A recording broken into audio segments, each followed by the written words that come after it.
Москва, Қазақстан границаға чыгабыз. Күндө рейстер бар. Кирди чыкты, до конца кирип чыгабыз. Регистрация просрочка болсо, жасап алып жолго чыгабыз. Выдворение болгондо алып чыгабыз. Базада жок болсо, жардам беребиз. Кара тизмени текшерип жолго чыгабыз. Күндө рейстер бар. Toyota Alphard. Өзүм до конца кирип чыгам. Пересадкасы жок. Эң негизгиси, үйүңүздүн адресиңизден алып кетебиз. Толук маалымат 7 985 060 88 84. Айлык жакшы. 75 миң сом алам. Камчыбек Ташиев чек арачылардын маянасын сурады. Кече 28 майда УКМКнын төрагасы Камчыбек Ташиевдин катышуусунда Баткен жергесинде чек арачыларга бир катар объектилер тапшырылды. Анда УКМК башчысы 2022 аскер бөлүгүнө курулган жаңы штаб жана казарманы ачып, түзүлгөн шарттар менен таанышып чыкты. Анын алкагында УКМКнын төрагасы чек ара кызматында иштеген кызматкерлерден маянасы жашоо шарттары тууралуу да сурады.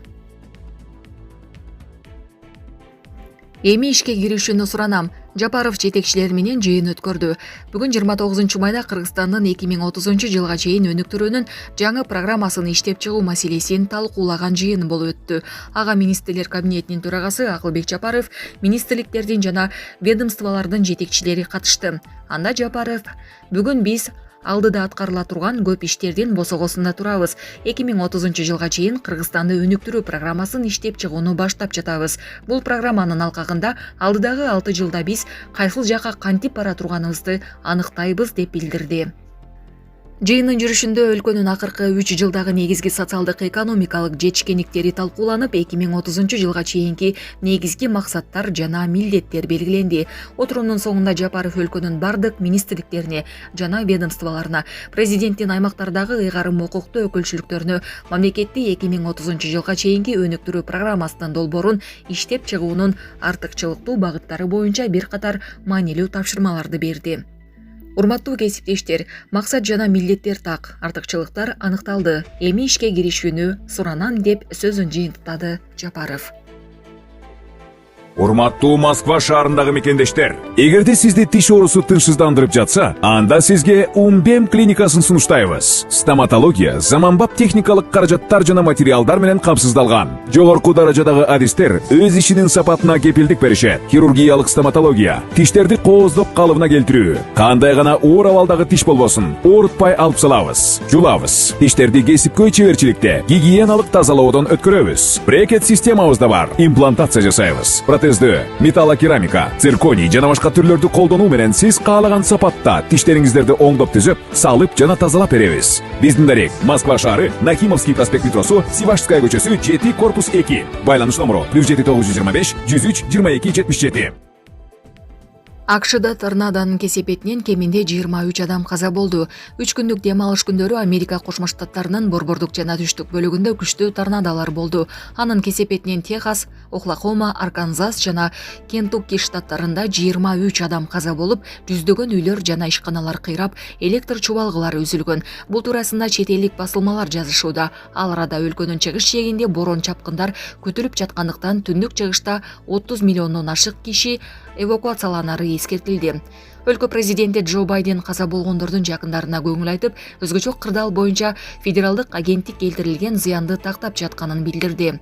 Белгилүү болгондой, АКШнын борбордук бөлүгү 2 айдан бери өлүмгө алып келген торнадолорду баштан кечирүүдө.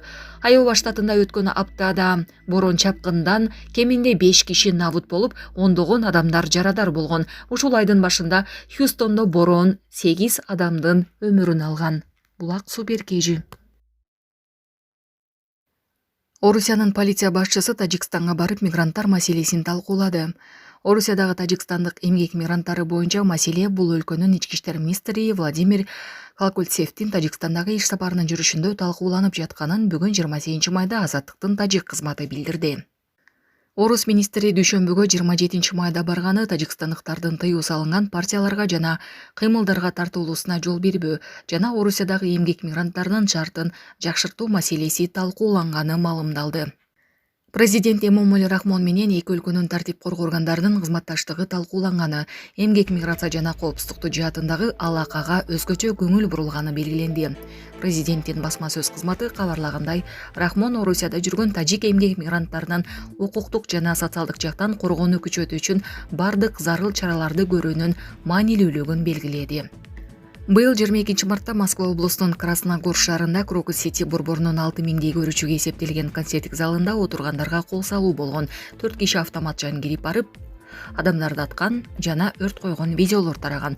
Кеминде 145 адамдын өмүрүн алган кол салууга шектелип кармалгандардын арасынан 12 кишинин теги тажикстандык экени аныкталган.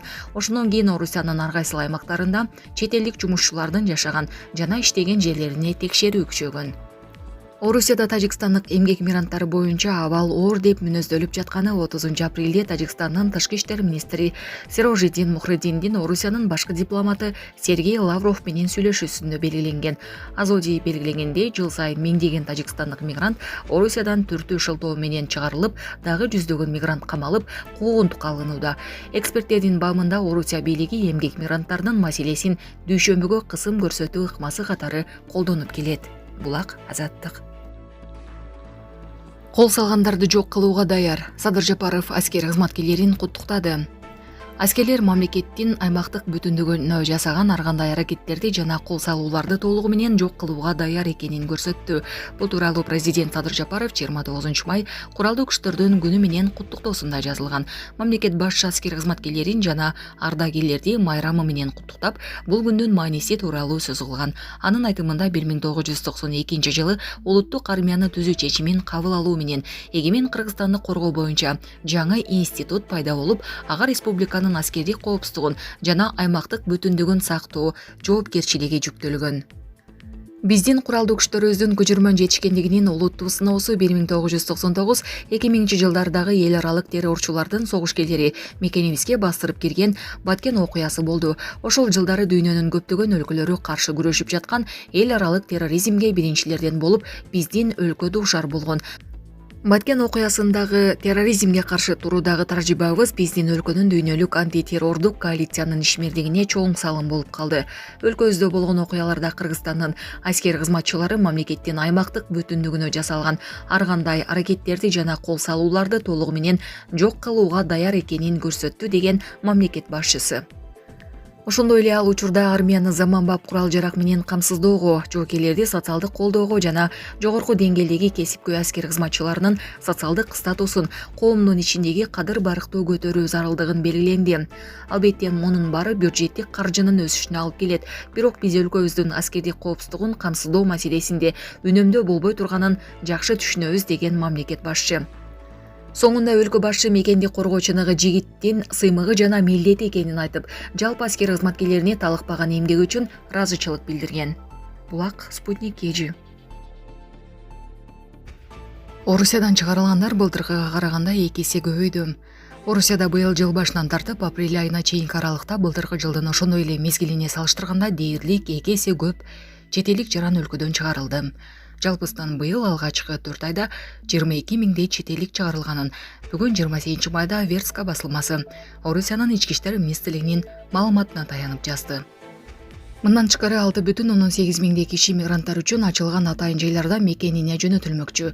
Бул санда былтыркыга караганда 2 эсе көп. Орусияга кирүүгө тыюу салган чечимдер да көбөйгөнү маалымдалды. Былтыр алгачкы 3 айда 55 миң чет элдик Орусияга кире албаган болсо, быйыл 4 айда бул көрсөткүч 79 миң кишини түздү. Орусияда убактылуу жашоого уруксат берүү 40,9%, жашап туруу укугун берүү 20,11%га азайды. Күч органдары мыйзамсыз миграция уюштурган деген чек менен аныктаган чет элдиктер 2,5 эсеге көбөйдү. 22 мартта Москва облусунун Красногор шаарында Крокус Сити борборунун 6000 көрүүчүгө эсептелген концерттик залында отургандарга кол салуу болгон. 4 киши автоматчан кирип барып, адамдарды аткан жана өрт койгон видеолор тараган. Кеминде 145 адамдын өмүрүн алган, кол салууга шектелип кармалган 10дон ашуун кишинин көбү теги тажикстандык экени аныкталган. Ошондон кийин Орусиянын ар кайсыл аймактарында чет элдик жумушчулардын жашаган жана иштеген жерлерине текшерүү күчөгөн. Булак Азаттык.